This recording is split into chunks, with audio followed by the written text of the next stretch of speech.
नमस्कार, आदाब, सत श्री अकाल। मैं श्रवण गुप्ता।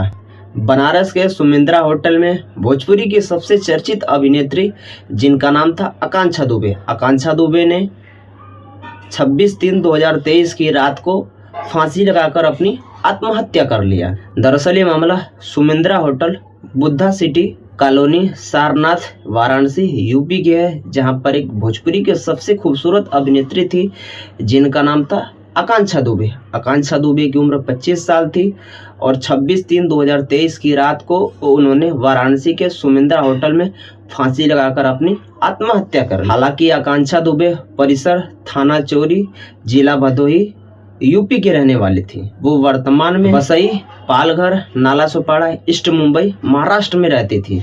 तो महाराष्ट्र में वो अकेले नहीं बल्कि उनका पूरा परिवार रहता था। उनकी माता का नाम मधु दुबे है। हालांकि वो बचपन से मुंबई में ही रहती थी। उनके परिवार वाले उन्हें आईपीएस बनाना चाहते थे, लेकिन उनका आईपीएस बनने में कोई इंटरेस्ट नहीं था, बल्कि उन्हें एक्टिंग और डांसिंग का बड़ा शौक था। जिसके बाद उन्होंने अपने परिवार वालों से इजाजत लेकर के डांसिंग और एक्टिंग में अपना करियर बनाना शुरू कर दिया। हालांकि वो 2017 में डांसिंग और एक्टिंग के क्षेत्र में आई थी।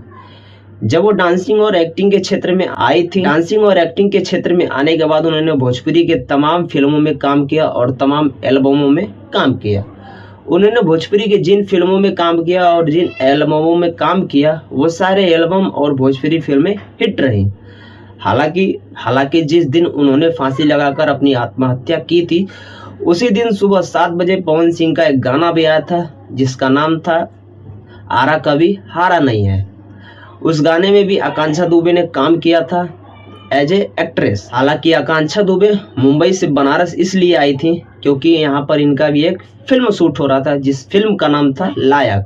हालांकि ये मुंबई से सुमिंद्रा होटल में 23/3/2023 की सुबह 3:15 पर होटल में प्रवेश की थी। बल्कि ये अकेले नहीं आई थी, इनके साथ 2 युवक और एक लड़की थी। जो लड़की थी उसका नाम रेखा मौर्य था और ये हेयर ड्रेसर का काम करती थी। हालांकि इनके साथ मेकअप आर्टिस्ट थे जिनका नाम था राहुल शर्मा और इनके बॉय थे संजय यादव। इनका फिल्म वाराणसी के नाटी इमली क्षेत्र में शूट हो रहा था और जब इन्होंने फांसी लगाया था उसके अगले दिन सुबह 10 बजे इन्हें शूट पे जाना था। और उसके बाद अगले दिन सुबह 10 बजे सेटअप से फोन आता है इनके बॉयज संजय यादव के पास। उस फोन में संजय यादव से कहा जाता है कि प्लीज आप आकांक्षा दुबे जी को लेकर के सेटअप पे आइए। हालांकि ये बात सुनने के बाद संजय यादव आकांक्षा दुबे जी के कमरे में जाते हैं और जिस कमरे में आकांक्षा दुबे रहती थी उनका कमरा नंबर था 105।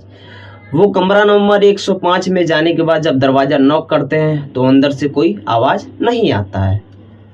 उसके बाद संजय यादव आकांक्षा जी के फोन पे कई बार फोन करते हैं तो फोन का भी कोई रिप्लाई नहीं आता है। उसके बाद संजय यादव को कुछ न कुछ अनहोनी होने का शक होने लगता है। उसके बाद नीचे जाते हैं और नीचे जाने के बाद होटल के मैनेजर को बताते हैं।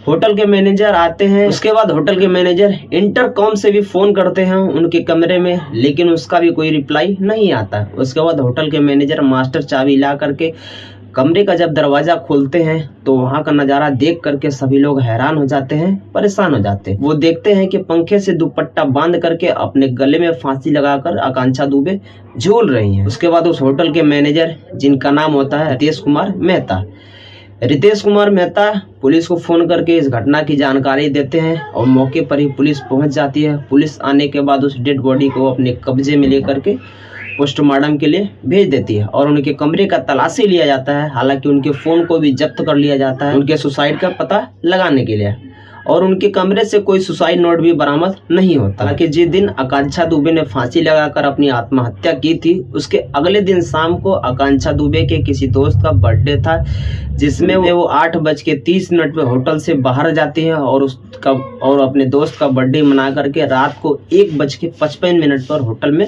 वापसी आती है। वापसी आने के बाद अपने हेयर ड्रेसर रेखा मौर्य से रूम की चाबी मांग करके रूम में प्रवेश करती है। और प्रवेश करने के बाद कुछ सोशल मीडिया के वीडियो के द्वारा पता चला कि जब उन्होंने फांसी लगाया था, फांसी लगाने के कुछ देर पहले वो सोशल मीडिया पे लाइव भी थी और वो किसी को कॉल भी लगा रही थी। इसके बाद इनका कॉल कोई उठा नहीं रहा था।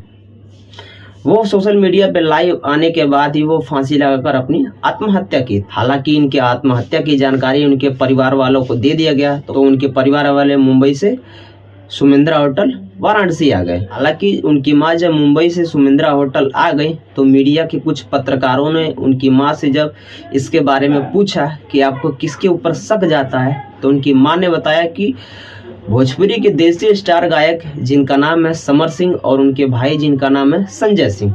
उन्होंने आरोप लगाया कि समर सिंह और संजय सिंह पिछले काफ़ी दिनों से उनसे लगभग 1 करोड़ का काम करवा करके उन्हें पैसा नहीं दिए और पैसा मांगने के बाद उन्हें जान से मरवाने की धमकी भी देते थे। दरअसल इस कहानी को सुनाने का उद्देश्य हमें आपको ठेस नहीं पहुंचाना है। इस कहानी को सुनाने का उद्देश्य केवल हमें आपको जागरूक करना है कि दुनिया में समस्याएं सबके साथ होती है। दुनिया में कोई ऐसा व्यक्ति नहीं है जिसके साथ कोई समस्या नहीं। अगर समस्या है तो उसका समाधान भी है। इसका मतलब ये नहीं है कि आप फांसी लगाकर अपनी आत्महत्या कर लें। अगर ये वीडियो आप हमारे फेसबुक पे देख रहे हैं तो प्लीज हमारे फेसबुक पेज को फॉलो करें, और अगर ये वीडियो हमारे यूट्यूब पे देख रहे हैं तो प्लीज हमारे वीडियो को लाइक करें, कमेंट करें, शेयर करें और साथ ही हमारे चैनल को सब्सक्राइब करना ना भूलें। आप लोग जहां रहें सतर्क रहें, सुरक्षित रहें और मिलते हैं कल शाम 7 बजे एक नई वीडियो के साथ। तब तक के लिए जय हिंद, जय भारत।